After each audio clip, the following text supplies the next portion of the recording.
मंझ काणियूं ढोला मारू ढट, मोरनतनी जो मट, धरती को दासड़ो। इसलिए थरपारकर जे तबाही भांगे ढाट जी इनफरादत ख़ासतौर फितरी उसनाकी जे हवाले सां तमामु घणी रही आहे।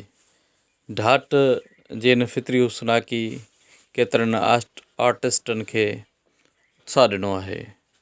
हितां जा केतिरा ई वॾा नाला इल्मु अदब ऐं आर्ट जे हवाले सां सॼी दुनिया में मञता माणे चुका आहिनि। उन्हनि में हिकु वॾो नालो, हिकिड़ो सघारो नालो इनकाफ शेख आहे। इनकाफ शेख ते असां अॻे कुझु ॾींहं पहिरें हिकिड़ी डॉक्यूमेंट्री रखी, उनजी ज़िंदगी ते रखी, ऐं अॼु हिकिड़ो नौजवान, असांजे चेल्हार जो नौजवान भरत कुमार जे कम ते नंढड़ी डॉक्यूमेंट्री आहे। उनजो मुख़्तलिफ़ ठहियल स्केच, मुख़्तलिफ़ तस्वीरूं तव्हां दोस्तनि सां शेयर करियूं था।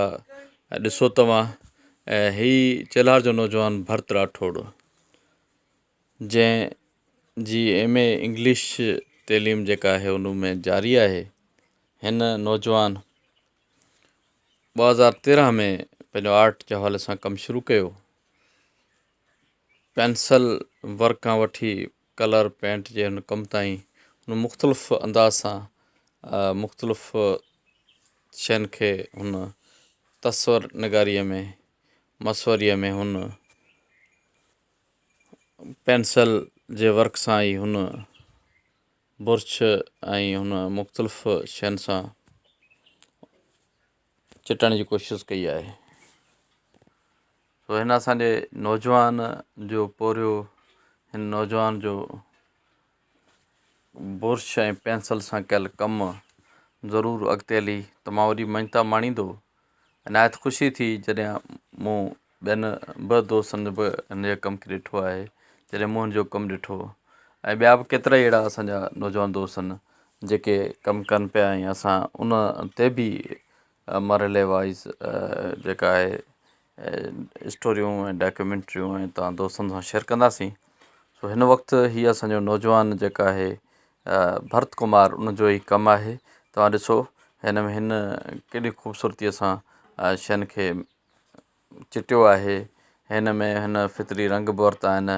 हिन उन्हनि माण्हुनि जेके जा स्केच बि ठाहिया आहिनि, उन्हनि जूं तस्वीरूं ठाहियूं आहिनि, जिन माण्हुनि इल्मु अदब, तारीख़, तहज़ीब ऐं पंहिंजी पंहिंजी फील्ड में पंहिंजो अहम किरदारु अदा कयो आहे।